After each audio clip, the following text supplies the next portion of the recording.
Hola jóvenes, ¿cómo están? Me es un placer volverlos a saludar. Ojalá, espero que haya sido una semana muy exitosa para ustedes, que hayan alcanzado logros importantes. Y pues quiero iniciar este video de contextualización, felicitarlos por todos los comentarios que hicieron en el blog acerca del video del erizo. Realmente es sumamente interesante el video, dado que de alguna manera reflexiona en torno a la situación que vive el hombre contemporáneo, denominado posmoderno, ¿no? El hombre posmoderno pues es este sujeto que quiere ir en contra de todo el proyecto moderno en cuanto a la construcción del ser humano. Recuerden que si en la modernidad el ser humano es un ente de pura razón, donde lo fundamental en el hombre es alcanzar el ideal cartesiano de ser una rex cogitans, es decir, una cosa que piensa, y mediante el pensamiento, mediante la razón, lograr alcanzar el sueño del progreso mediante el desarrollo científico-tecnológico, el hombre moderno niega completamente toda opción por los sentimientos, por las emociones, por las pasiones, y se inclina prácticamente a desarrollar toda el área cognitiva e intelectual, ¿no? Porque lo importante es eso, o sea, es identificar el ser humano con la razón. Que digo, si en Descartes es, vamos a llamarlo así, muy profundo el análisis del racionalismo, con Hegel no se diga. Con Hegel la visión de ser humano llega a su máxima plenitud cuando habla sobre que el ser humano tiene que alcanzar el desarrollo del espíritu absoluto, ¿no? Es decir, eh, llegar a este nivel donde el ser humano alcanza la contemplación de sí mismo, donde la racionalidad se contempla a sí misma en toda la creación, en todo lo que la racionalidad hace. ¿Y qué es lo que hace? Religión, arte, ciencia, tecnología, y todos estos elementos no son más que reflejos de la razón humana. Es decir, para el moderno sentir, para el moderno emocionarse, tener instintos, pasiones, son dimensiones completamente irracionales, ¿no? Se piensa en un ser en abstracto. ¿Por qué? Porque no se hace referencia al hombre de carne y hueso, al hombre que siente, al hombre que sufre, al hombre que en el día a día prácticamente vamos buscando el sentido de la vida. Y es precisamente como llega el posmoderno a estar en contra de precisamente este modelo moderno de sujeto, ¿no? El posmoderno, por eso opta por lo que la modernidad le quitó. ¿Y qué le quitó? Precisamente esta visión, desde la visión corporal del sujeto, ¿no? Ahora es el cuerpo el que prácticamente va definiendo lo que es el ser humano.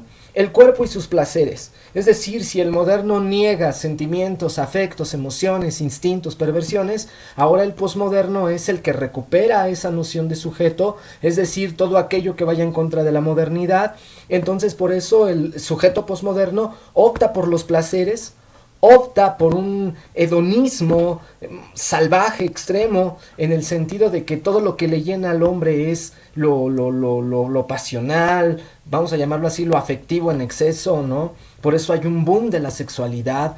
Al sujeto posmoderno lo que le interesa mucho es la figura corporal, de ahí que en los medios de comunicación nosotros podamos ver que, por ejemplo, aparezcan muchos comerciales en torno a reducir el peso, cremas faciales. ¿Para qué? Para que no envejezca, porque el posmoderno se identifica con la figura mítica de Narciso, este dios que enamorado de sí mismo, ¿no? Se contempla en el agua y cuando menos siente, ¡pum!, ya no está, ¿no? Es decir, se muere de contemplarse a sí mismo, se muere de confrontar su belleza misma. El sujeto posmoderno es este Narciso que no tiene ojos para los demás, que la noción de amor no la entiende porque la confunde con el placer. Es este hombre captado por lo que la modernidad le quita, ¿no? Es el hombre de los placeres momentáneos, de las pasiones, de todos los sentimentalismos, etcétera, ¿no? Este es el sujeto posmoderno. El sujeto posmoderno tiene por ahí un lema, ¿no? Que se dice: se prohíbe prohibir. Haz lo que quieras. Es decir, no hay un fundamento ético, no hay un fundamento moral, prácticamente todo gira alrededor de los caprichos, de los sentimientos del posmoderno, ¿no? Y, aunque pareciera paradójico, el posmoderno nunca va a negar, por ejemplo, el desarrollo científico-tecnológico que la modernidad tanto enarbola, ¿no? El sujeto posmoderno no puede negar la ciencia y la técnica porque ésta le da muchos placeres. Es decir, el posmoderno está en contra del proyecto moderno, pero no así con el avance científico y tecnológico, porque este nos dota de placeres, nos dota de una vida, mucho más confortable, de una vida más ligera, más funcional, más pragmática. Por eso es que el posmoderno no va a negar lo tecnológico, pero sí exige lo que la modernidad le quitó, incluyendo la religión misma. Si la modernidad fue atea en un momento dado, el posmoderno cree en todo, hace un collage de ciertos tipos de religiosidades, ¿no? De pronto vemos al sujeto posmoderno ir, no sé, a una misa católica, saliendo va que le haga a la señora la limpia, después va que le lean el tarot, el café, es decir, hace una mezcolanza de todas las espiritualidades que hay en el mundo. ¿Por qué? Porque el ir a una institución le exige de su tiempo, le exige del contacto con los demás y se busca una religión intimista, personalista, ¿no? Por eso qué bien Priscila Robles del Campus Hidalgo, cuando afirma precisamente que en la posmodernidad el hombre vive para sí mismo, ¿no? Que hay una pérdida de la personalidad. ¿Por qué? Porque el posmoderno prácticamente diseña su ser a partir de lo que los medios de comunicación y a partir de lo que la moda y el consumo le ofrecen. Es decir, somos repetidores de mundos de vida, somos repetidores de maneras de pensar, de maneras de vestir, de maneras de hablar, y doy la razón en este sentido a Priscila, ¿no? Cuando afirma que en la posmodernidad hay una pérdida de la personalidad. No hay personalidad porque es diseñada por todo lo que nos rodea, ¿no? Y pues también José Guadalupe García del mismo Campus Hidalgo tiene muchísima razón cuando afirma que el posmoderno vive un vacío tan grande que precisamente lo intenta llenar de cosas materiales, dinero, consumo, placeres, modas, etcétera. Estamos muy de acuerdo, ¿no? Por eso es que ustedes han hecho comentarios muy bien atinados en todo el blog, ¿no? Sobre el dilema del erizo, ¿no? Que es una persona que está sola, pero que sin embargo no quiere estar sola, sino que busca el contacto con los demás, y es lo que muchas veces los medios de comunicación, sobre todo los medios electrónicos, ¿no? Nos permiten estar a veces tan cerca, pero tan lejos de nosotros mismos, donde muchas veces estás tú en tu habitación, en tu recámara, tu papá está en la suya, y para poderse comunicar contigo te tiene que mandar mensaje al celular. Es decir, los medios nos ponen en una comunicación inmediata del ser humano, pero al mismo tiempo nos mantiene tan lejos, ¿no? Que hemos perdido la capacidad real del diálogo, ¿no? De la comprensión, de la afectividad. Por eso, jóvenes, en esta actividad que ustedes están realizando, he querido que ustedes puedan analizar, aunque de una manera muy sencilla, los aportes que hacen a la filosofía Heidegger, Nietzsche, ¿no? Y pues los mismos posmodernos, ¿no? Para que veamos las diferentes visiones que se han tenido de ser humano, es decir, saber por qué hemos llegado a ser lo que hoy somos, ¿no? Aunque parezca tramposo lo que estoy diciendo, pero esa es la idea, ese es el objetivo. ¿Por qué hemos llegado a ser lo que hoy somos? Pues por todo el proceso de racionalidad que ha venido a diseñar la noción de hombre a lo largo de la historia, ¿no? Y nos encontramos precisamente que la crítica que hace Marx, por ejemplo, al sujeto moderno, es que este sujeto moderno con su razón, sin afectividad, sin emociones, sin sentimientos, va y construye una racionalidad calculadora, una racionalidad instrumental, que no tiene el menor reparo de hacer daño a los demás, porque ni siquiera se da cuenta que hace daño a los demás, puesto que no tiene sensibilidad, no tiene afecto. Entonces desarrolla esta racionalidad técnica, esta racionalidad muy instrumental, muy calculadora, de tal manera que el sistema capital arrasa con cualquier ser humano que sea. O sea, el capitalismo no se tienta el corazón por ver si se cuida o no se cuida la dignidad humana, ¿no? Por ejemplo, ese es Marx. Pero también Nietzsche va a hacer la crítica al sujeto moderno en el sentido que el sujeto moderno se olvidó de la vida. Es decir, su vida fue completamente apolínea, racional, intelectual, lógica, y se olvidó de esta vida en la cual nosotros estamos inmersos, ¿no?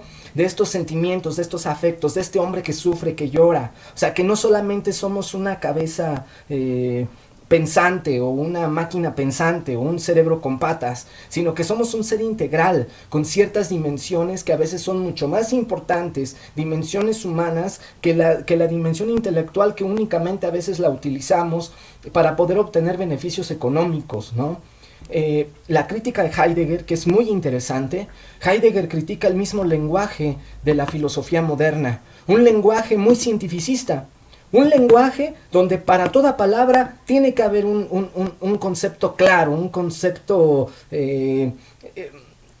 como las matemáticas, es decir, evidente, universal. Y dice Heidegger, no, tenemos que hacer explotar nuestro lenguaje cuando hablamos del ser humano, porque la noción de ser humano no se puede reducir a una definición de diccionario. Por eso él, en lugar de hablar de ser humano, él habla del Dasein. El ser humano es un Dasein, es decir, un ser en el mundo. Es decir, una existencia. Es decir, ¿qué significa ser existencia? ¿Qué significa ser en el mundo? Que en este mundo el ser humano hace un proyecto de vida, ¿no? Es decir, que no estamos definidos desde que venimos al mundo, que tenemos que en nuestras decisiones diarias, en nuestras elecciones diarias, decidir qué es lo que queremos ser. Ese es Heidegger, quien apuesta por una existencia auténtica. Sin embargo, dice Heidegger, la ciencia, la tecnología, en un avance tan maravilloso y tan grande, que es muy bueno, que es muy positivo para el ser humano, pero al mismo tiempo también, por tanto avance científico-tecnológico, el hombre ha olvidado la pregunta que interroga por el ser. Nos acostumbramos más al tener que al ser. Entonces Heidegger, Nietzsche, Marx, incluso yo mismo como maestro titular del curso, por donde vemos que hay una salida para poder recuperar una visión de ser humano más integral, más abierta, es en la medida en que el sujeto asuma la elección de ser lo que quiere ser. Es decir, las elecciones no son buenas ni son malas, simplemente son elecciones. Y lo que va a resultar de mi elección, es decir, las famosas consecuencias, tampoco ni son buenas ni son malas, simplemente es lo que yo quise ser y con responsabilidad asumir lo que yo he querido ser. En este proyecto de ser humano nunca se te tiene que olvidar la tríada ética, es decir, el ser humano no se puede construir a sí mismo aislado, sino que está en relación consigo mismo, con el otro y con el medio ambiente. Cuando rompemos una de estas relaciones, el hombre pierde el conocimiento de sí mismo. Muy bien, pues me da mucho gusto que sigas reflexionando en torno al sujeto moderno y posmoderno. Es muy interesante analizar el sujeto posmoderno, el sujeto actual, un sujeto muy contradictorio, un sujeto donde los demás, el prójimo, son importantes porque de alguna manera los medios de comunicación juegan el papel de traernos el dolor, el sufrimiento de los demás, pero lo malo de todo ello es que cuando se apaga la televisión prácticamente se apaga el rostro del otro. Es decir, los medios de comunicación juegan un papel fundamental para el sujeto posmoderno porque el amor, la caridad, la esperanza es mediática. Es decir, si los medios de comunicación presentan por medio del show, por medio de la repetición de miles de veces de las noticias sobre las catástrofes, los dolores humanos, es como al ser humano se le mueven las entrañas y empieza a donar y empieza a ayudar. Ojalá que no podamos caer en esta farsa posmoderna y podamos optar por el otro en la medida en que también nosotros optamos por nosotros mismos en la construcción de un sujeto integral donde se tomen en cuenta todas las dimensiones que nos conforman como lo que somos, seres humanos, seres bifrontes. Muy bien, chicos, pues me dio gusto saludarlos. Espero que cualquier duda que ustedes puedan tener, sugerencias sobre el curso, escríbanme al correo electrónico antonio.mondragon@itesum.mx. Les deseo un excelente fin de semana y pues a iniciar a trabajar el proyecto de lo que queremos ser.